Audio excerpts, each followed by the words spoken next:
প্রিয় ছাত্রছাত্রীরা, সঙ্গে রয়েছি আমি বিশ্বজিৎ স্যার। সবাইকে আমার ক্লাসে স্বাগত। আজকে আমি West Bengal board of secondary এডুকেশনের ক্লাস 9-এর লেসন 1 মনোজ দাসের লেখা টেলস অফ ভোলা গ্র্যান্ডপা আলোচনা করব।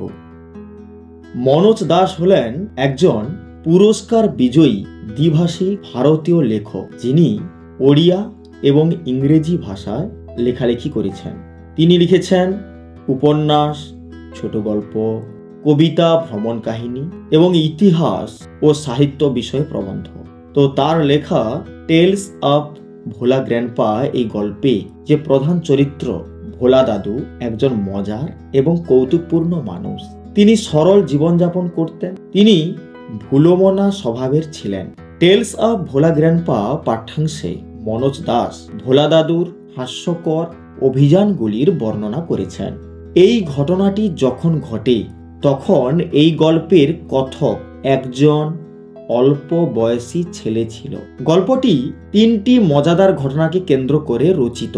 একটি উৎসব থেকে ফেরার সময় ভোলা দাদুর নাতিকে হারিয়ে ফেলা। আরেকটি কাল্পনিক ঘটনা হলো সমুদ্র তীরের বালিয়াড়িতে একদল জলদস্যুর একটি বড় বাক্স পুঁতে রাখা। এবং তৃতীয় আকর্ষণীয় ঘটনাটি হলো ভোলা দাদুর একটি রয়্যাল বেঙ্গল টাইগারের মুখোমুখি হওয়া। গল্পের শেষেও লেখক ভোলা দাদুর ভুলোমনা স্বভাবের কথা মনে করিয়ে দিয়েছেন। এই কথা বলে যে তিনি মারা গিয়েছিলেন কারণ তিনি শ্বাস নিতে ভুলে গিয়েছিলেন। আমরা ভোলা দাদুর সম্পর্কে একটু জেনে নিলাম, এরপর সরাসরি চলে যাব টেক্সটে।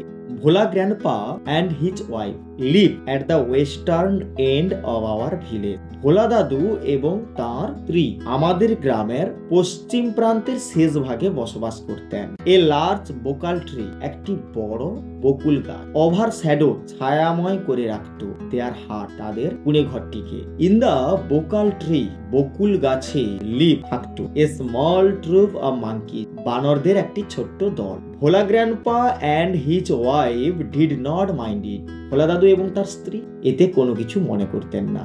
One moonlit night, এক চন্দ্রালোকিত রাতে, অর্থাৎ এক জ্যোৎস্না রাতে, we were returning, আমরা ফিরছিলাম from a festival, একটি মেলা থেকে। The road was long and foggy, রাস্তাটি কেমন ছিল? দীর্ঘ এবং কুয়াশাচ্ছন্ন।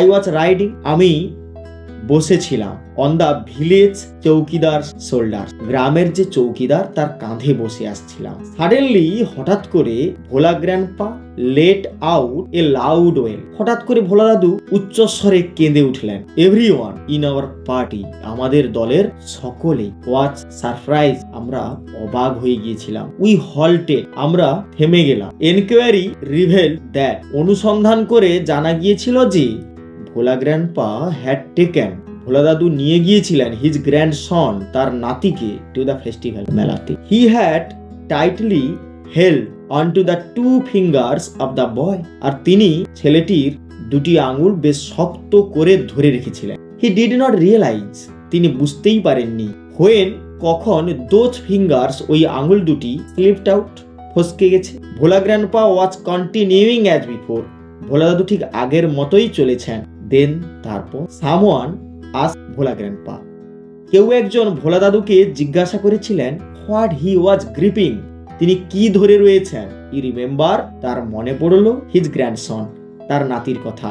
And let out a loud well, এবং তারপর তিনি জোরে জোরে কাঁদতে লাগলেন। মাই ফাদার, আমার বাবা, অর্থাৎ এই গল্পের যে কথক তার বাবা, সো 2 শার্প আইড ম্যান, 2জন তীক্ষ্ণ দৃষ্টি সম্পন্ন লোককে বেছে নিলেন ফ্রম আওয়ার পার্টি, আমাদের দল থেকে। তো সবাই দলবদ্ধভাবে মেলা থেকে যে বাড়ি ফেরা হচ্ছিল সবার, তো তার মধ্য থেকে লেখকের বাবা 2জন লোককে ঠিক করলেন টু গো ব্যাক, ফিরে যেতে, উইথ ভোলা গ্র্যান্ডপা, ভোলা দাদুর সঙ্গে, টু দ্য ফেস্টিভ্যাল, মেলায়। The grandson was found before long, খুব কম সময়ের মধ্যে খুঁজে পাওয়া গেল নাতিকে। হি had taken a cozy shelter under a couch belly, সে একটি গরুর পেটের তলায় নিরাপদ আশ্রয়ে বসেছিল। I remember another funny incident, আমার মনে পড়ে অন্য একটি মজাদার ঘটনা। অ্যাবাউট ভোলা গ্র্যান্ডপা, ভোলা দাদুর সম্পর্কে, রিলেটেড বাই মাই ফাদার, আমার বাবার দ্বারা বর্ণিত হওয়া। আমার বাবা বর্ণনা দিয়েছিলেন এমন একটি মজাদার ঘটনা, সেটিও আমার মনে পড়ে।